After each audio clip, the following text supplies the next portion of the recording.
Well, these, of course, were when I first joined up, and those were the first photographs. And they were sent to various people. You'll notice one to my boyfriend, one to my boyfriend, you see.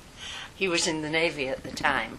And one probably to my mother. And people keep on giving me them back now. So I'm sort of collecting them now. But I'm still the same person. I'd never worn trousers, of course. Nobody did. You wore skirts, and that was it. I didn't mind wearing dungarees and things because those were working things, but the other clothes, I tell you, I looked like Humpty Dumpty. Only the head and shoulders were permitted as far as I was concerned. That one was done with colour, yeah, just to show that it was a green jumper and whatever.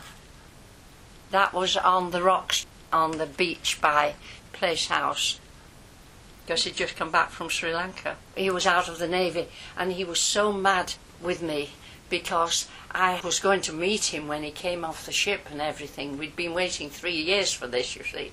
And my sister got married, and I had to use all my leave up to go and make her wedding dress, and I made all the bridesmaids' dresses, my mother's clothes, everything, and I'd no leave left. So he had to come down to Place House to see me. That was when we were engaged. That was at Place House. We got engaged in St Austell. Place House was the one near Porthscaddo, which was a lovely little holiday village. And that was the view from Place House where I learned to sail. That was at the end of the garden, and you could see over to St Maur's. It was beautiful.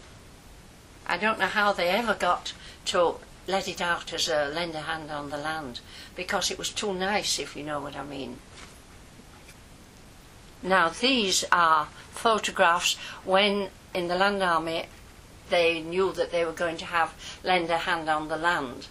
They started advertising it. We had to go around and paint up all the houses and make them look respectable for when the campers arrived. You know, any jobs needed doing, we did it. And that was one of the other girls. That was Place House, and the Nissen huts in front of it were ones where the German prisoners lived and hung out. At Place House, they were all German prisoners. Yes, that's me outside my lorry. That was the second lorry I had. They gave me a lovely brand new one when I had 2 weeks training in Truro. I mean, when I was learning, all the roads were empty. I mean, I had the roads to myself. That was my co-driver in Place House, and Eileen and I, we had a big lorry each, and when we went to pick up the troops that came in at Truro station, I would be at the station, she would be back at the camp, and we used to pass each other. I would bring new campers back, and she would be going out to meet the next train coming in, and that's how we spent every Saturday during the summer month when the campers came, when they were all office workers and people who were giving up their week's holiday to work on the land. But some of them had sort of twigged that there probably wouldn't be enough work, and they used to always say, if you haven't enough work, well, that's all right, because they had their fares paid. They were given a railway ticket to come down, and so they had a holiday, and they got fed at the hostel, and it was very, very nice. And you met all sorts of people, and they used to argue as to who was going to sit in the cab with the driver, you see, because of course they were the canvas covered lorries, and you couldn't see out, you didn't know where you were going, you know, there were no steps, you had to be a little bit agile to do it. Every week we had photographs taken with all the staff and all the people that wanted a photograph of the thing. So by the end of the season we ended up with a weekly photograph, and I had to go to Truro each week to collect the photographs to give them out before they went home at the weekend. And I always remember that was my first episode with the police. I got in trouble because I parked outside the photographers. This was in the middle of Truro. There was a policeman across the road, and he saw me get out of the cab, and I went into the photographers, got the bag of photographs, came out, and he was standing there writing his little thing, I had parked in somewhere where I shouldn't have parked. So I was going to be fined. So I said, no, I think I ought to have something to say about this. I'm sure I was like that in those days.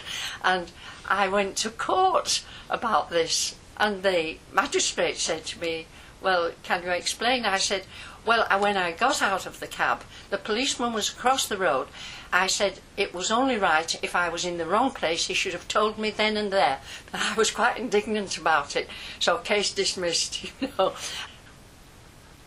I'm in this group working with campers at one of the farms at Giles Farm. It always tickled me. And that was Eileen, the other driver in Dungarees, with 2 campers. That was the first set of staff we had. And that was the second lot of staff we had. That's me at the end.